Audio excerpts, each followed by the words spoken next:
Jangan sampai kemudian opini itu dikembangkan seolah-olah melindungi, memberikan hak imunitas. Tidak ada yang kebal hukum. Jadi kami pastikan bahwa bisa diproses secara hukum. Artinya walaupun KPK tidak bisa menindak, masih ada kayak kejaksaan atau polisi yang KPK bisa dong, KPK bisa menindak. Karena siapapun meskipun status bukan penyelenggara negara, tetapi objek yang dia kerjakan itu adalah badan usaha milik negara. Teman-teman direksi ini sebenarnya gimana, Kak? Saya kira tidak ada satupun warga negara Indonesia yang kebal terhadap masalah hukum.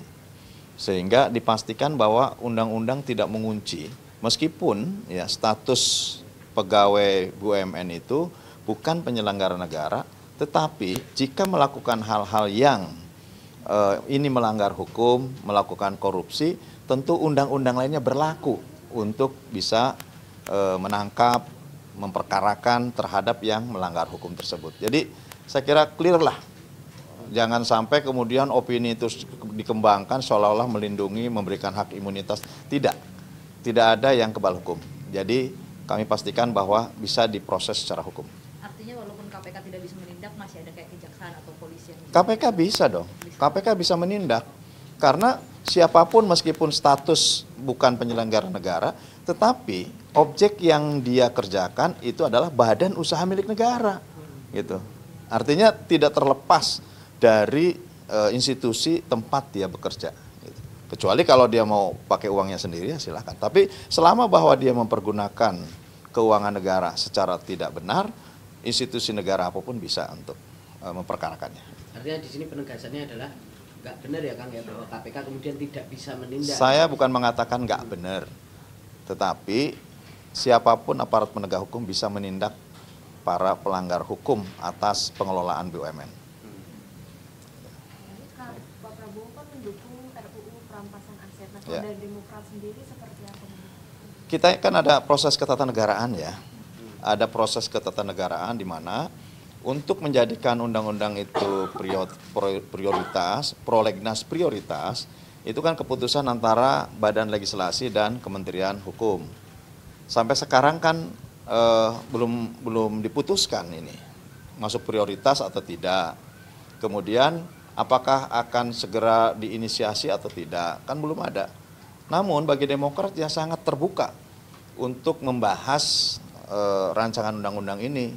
Selama bagi Demokrat ya, selama bahwa peraturan perundang-undangan itu baik untuk rakyat, baik untuk bangsa, untuk negara, rasanya tidak ada keraguan untuk hal seperti ini kita bahas. Bahkan saya sudah minta salah satu wasekjen, Bung Johnson Sittendown, saya sudah minta kita coba bikin diskusi yang lebih terbuka terkait seperti apa sih undang-undang perampasan aset itu. Bagaimana perspektifnya. Ini supaya apa? Supaya Demokrat bukan hanya bicara tapi juga mendiskusikan persoalan ini gitu. Nah, apakah Demokrat setuju atau tidak? Ya kita menunggu karena belum ada yang bisa kita setujui gitu.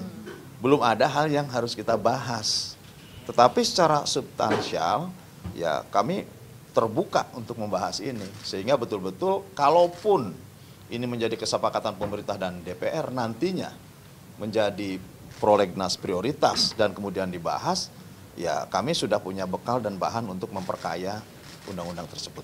Lebih baik itu masuk usul inisiatif DPR atau karena Pak Prabowo ngomong itu mending usul inisiatif pemerintah sih? Itu tergantung kepada keputusan tadi Balik dan pemerintah. Ya nanti coba dicek saja ke Balik dan pemerintah.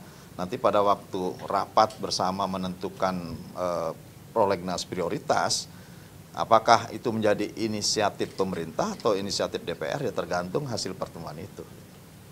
Nah, kan tidak bisa juga Demokrat sepihak untuk menyampaikan persoalan ini. Kita menunggulah mekanisme ketatanegaraan sehingga ada kejelasan untuk apakah dibahas atau tidak. Gitu. Kang, mungkin penegasan soal tanggapan ini akan meninjau ulang direksi dan komisaris di BUMN. Kayak gimana nih tanggapannya? Meninjau? Direksi dan komisaris di BUMN. Ya evaluasi itu baik ya, bahkan kami di Komisi 6 selalu melakukan evaluasi terhadap roadmap RKP, rencana kerja perusahaan yang secara berkala kami lakukan. Karena situasi dinamis ini kan perlu adaptasi, ya, adaptasi. seperti Garuda. Garuda ini perkembangannya bagus loh sebetulnya. Artinya ya meskipun kemarin rame di grounded ada 15 pesawat, tetapi kita sudah akan menuju kepada 100 pesawat tahun 2025 ini. Gitu. Grounded itu kan biasa gitu. Kalau memang tidak layak ya di grounded untuk mendapatkan perawatan. Jangan kemudian dilihat pada sisi-sisi kemampuan, kesehatan, keuangan dan lain sebagainya, karena ini adalah perusahaan negara yang dulu pernah terlilit masalah, kemudian bangkit, dan secara manajerial tentu ketika ganti di rootnya, direktur utamanya, ada cara dan strategi yang berbeda, sehingga kemudian rame dibicarakan di luar, tetapi saya kira setelah tadi rapat saya mendengarkan langsung, bagus ke depannya, ada langkah-langkah yang sistematis, dan bahkan kerjasama dengan Boeing itu dilanjutkan kembali. Yang sebelumnya sanksi bahwa atas dasar PKPU yang kemarin terjadi, homologasi yang terjadi kemarin, itu awalnya diragukan bahwa perjanjian lama dihapus oleh, ternyata tidak. Setelah dibicarakan kembali, bahkan uang DP yang sudah pernah diserahkan kepada Boeing masih on. Ini berita baik menurut saya. Sehingga saya kira ada prospek ke depan. Nah ini yang tadi saya katakan, size-nya seperti apa sih? Gitu. Kalau size-nya kecil, direksinya terlalu besar, komisarisnya terlalu banyak, ya harus dievaluasi. Size-nya harus disesuaikan. Maka itu harus ada klasifikasi, ada kelasnya. Kelas BUMN A, B, C gitu. Sehingga ini juga penyesuaian terhadap kelengkapan direksi maupun komisaris. Nanti saya kira pada saatnya setelah nanti pemeriksaan BPK, kita akan dapat melihat mana ketidakefektifan, mana hal yang tentu ini kami nanti coba akan sampaikan juga kepada publik. Gitu. Nah, beralih ke isu politik, Kang. Ini kemarin kan sempat ramai ini soal usulan pencopotan Mas Gibran dari para purnawirawan TNI. Ini Demokrat melihatnya gimana ini, Kang? Gimana, Jack? Semeja sama Ya, saya kira aspirasi kan biasa ya. Aspirasi yang berkembang itu kan biasa, harus dihormati. Namun tentu ada proses-proses hukum atau proses-proses tata peraturan perundang-undangan yang berlaku. Kan ada juga kalau untuk sampai ke arah sana ada proses ini, ada kesalahannya dulu dan lain sebagainya. Loh kalau tidak ada sebab dan tidak ada masalah, ya tentu ditinjau dari sisi mana. Namun ya tetap ya namanya aspirasi ya itu namanya aspirasi. Gitu. Dan jika tidak ada hal yang menyebabkannya juga kan tidak akan terjadi juga. Gitu. Oleh karenanya menurut saya ya ini adalah bagian daripada dinamika politik lah. Gitu. Jadi stance Demokrat gimana? Kenapa? Jadi kedudukan Demokrat gimana? Posisinya? Posisi. Melihatnya gimana? Kan Demokrat nggak pernah mendiskusikan ini. Artinya justru bagi kami di sini fokus bagaimana Demokrat tidak terganggu oleh situasi dinamika yang tidak berhubungan langsung dengan Demokrat atau tidak mempengaruhi terhadap politik secara umum gitu ya. Misalkan tadi aspirasi, kan saya nyebut aspirasi, itu kan sah-sah saja gitu ya.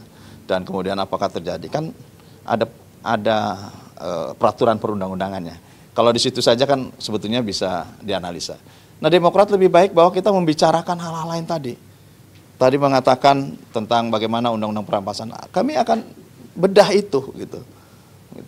Terus kemudian tadi bagaimana menyehatkan BUMN, kami berbicara masalah itu. Bagaimana meningkatkan perekonomian nasional, itu yang kami bicarakan di sini. Bagaimana bisa mensukseskan pemerintahan Presiden Prabowo Subianto, itu yang kami dalami dan kami bicarakan, diskusikan di sini. Gitu. Jangan terganggu dengan hal-hal yang tentu secara peraturan perundang-undangan ini terkait langsung dengan kami. Gitu. Namun ya tentu sekali lagi aspirasi itu ya namanya aspirasi. Gitu. Silakan aja disampaikan. Kan dari kemarin-kemarin banyak juga gitu. Yeah. Ada nggak yang meminta Mas Jaki mundur? Enggak ada ya? Enggak ada. Kan kemarin di sidang kabinet Pak Prabowo juga kembali menyebut kayak selalu masih ada pihak-pihak yang mengkaitkan seolah Pak Prabowo ini bonekanya Pak Jokowi. Ini kan bukan isu hari ini aja.